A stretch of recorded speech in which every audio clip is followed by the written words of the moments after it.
Word программасында таблица түзүүнүн бир нече жолу бар. Таблицаны тез кыстыруу үчүн кыстыруу, таблица тандаңыз жана каалаган тилке жана саптардын санын тандаңыз. Же таблицаны ыңгайлаштыруу үчүн кыстыруу, таблица, таблицаны кыстыруу тандаңыз. Мамычалардын жана саптардын санын тандап, каалаган мамычанын туурасын тандап, окей басыңыз. Эгер сизде абзацтар, үтүрлөр, өтмөктөр же атайын белгилер менен бөлүнгөн текстиңиз болсо, аны таблицага айландырсаңыз болот. Текстти тандап, андан кийин кыстыруу, таблица, таблицага айландыруу тандаңыз. Керектүү параметрлерди жана текст бөлгүчтү тандап, андан кийин окей басыңыз.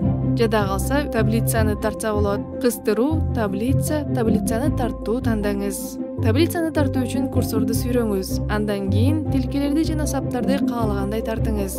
Акырында таблицаны түзгөндөн кийин конструктор өтмөгүнөн стилди тандаңыз.